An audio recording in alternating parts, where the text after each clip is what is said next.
I felt at one with all the energy that was, and it was beautiful there. And then all of a sudden, my left hemisphere comes back online, and it says to me, hey, we got a problem, we got to get some help. And I'm going, oh, I got a problem.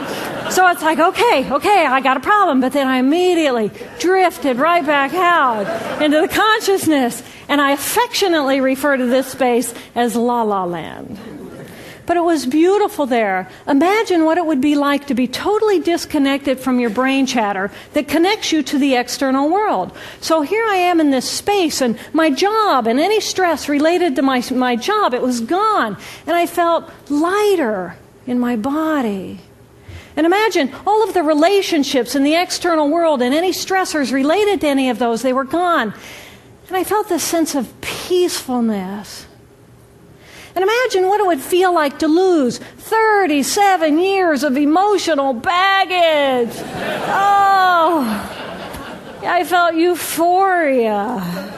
It was beautiful there. And then again, my left hemisphere comes online and it says, hey, you've got to pay attention. We've got to get help. And I'm thinking, I got to get help. I got to focus. So I get out of the shower and I mechanically dress and I'm walking around my apartment and I'm thinking, I got to get to work. Can I drive? And in that moment, my right arm went totally paralyzed by my side. Then I realized, oh my gosh, I'm having a stroke. And then the next thing my brain says to me is, wow, this is so cool. How many brain scientists have the opportunity to study their own brain from the inside out? And then it crosses my mind, but I'm a very busy woman. I don't have time for a stroke. It's like, okay, I can't stop the stroke from happening, so I'll do this for a week or two, and then I'll get back to my routine. Okay, so I got to call help. I got to call work. I couldn't remember the number at work. So I remembered in my office I had a business card with my number on it. So I go into my business room, and I pull out a 3-inch stack of business cards. And I'm looking at the card on top. And even though I could see clearly in my mind's eye what my business card looked like, I couldn't tell if this was my card or not, because all I could see were pixels.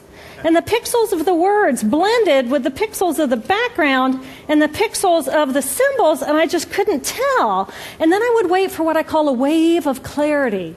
And in that moment, I would be able to reattach to normal reality. And I could tell, that's not the card, that's not the card, that's not the card. It took me 45 minutes to get 1 inch down inside of that stack of cards. In the meantime, for 45 minutes, the hemorrhage is getting bigger in my left hemisphere. I do not understand numbers. I do not understand a telephone, but it's the only plan I have. So I take the phone pad and I put it right here. I take the business card, I put it right here, and I'm matching the shape of the squiggles on the card to the shape of the squiggles on the phone pad. But then I would drift back out into La La Land and not remember if when I come back if I'd already dialed those numbers.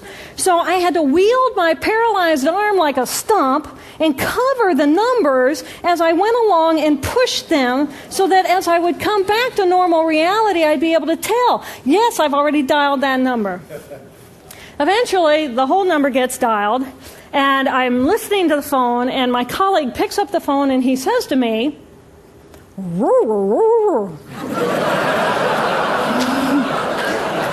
I think to myself, oh my gosh, he sounds like a golden retriever. And so I say to him, clear in my mind, I say to him, this is Jill, I need help. And what comes out of my voice is, and I think, oh my gosh, I sound like a golden retriever. So I didn't know that I couldn't speak or understand language until I tried. So he recognizes that I need help, and he gets me help. And a little while later, I'm riding in an ambulance from one hospital across Boston to Mass General Hospital. And I curl up into a little fetal ball. And just like a balloon, with the last bit of air just right out of the balloon, I just felt my energy lift and I felt my spirit surrender. And in that moment, I knew that I was no longer the choreographer of my life. And either the doctors rescue my body and give me a second chance at life, or this was perhaps my moment of transition.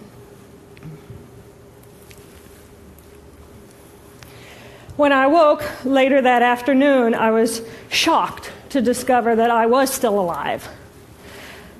When I felt my spirit surrender, I said goodbye to my life, and my mind was now suspended between two very opposite planes of reality. Stimulation coming in through my sensory systems felt like pure pain. Light burned my brain like wildfire, and sounds were so loud and chaotic that I could not pick a voice out from the background noise, and I just wanted to escape.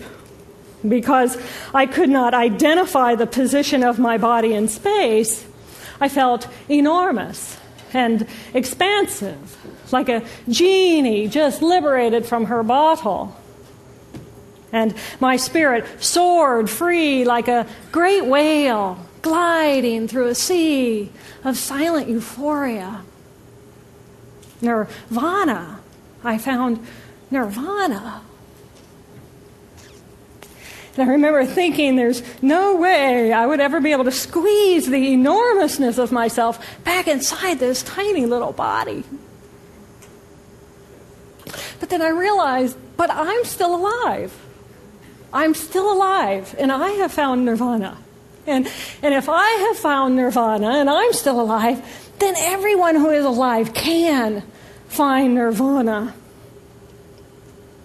And I pictured a world filled with beautiful, peaceful, compassionate, loving people who knew that they could come to this space at any time, and that they could purposely choose to step to the right of their left hemispheres and find this peace. And then I realized what a tremendous gift this experience could be. What a stroke of insight this could be to how we live our lives. And it motivated me to recover. 2.5 weeks after the hemorrhage, the surgeons went in and they removed a blood clot the size of a golf ball that was pushing on my language centers. Here I am with my mama, who's a true angel in my life. It took me 8 years to completely recover. So, who are we? We are the life force power of the universe with manual dexterity and 2 cognitive minds. And we have the power to choose moment by moment who and how we want to be in the world.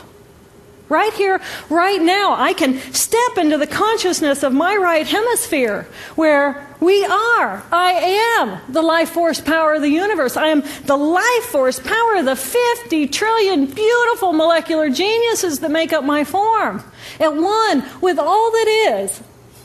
Or I can choose to step into the consciousness of my left hemisphere, where I become a single individual, a solid, separate from the flow, separate from you.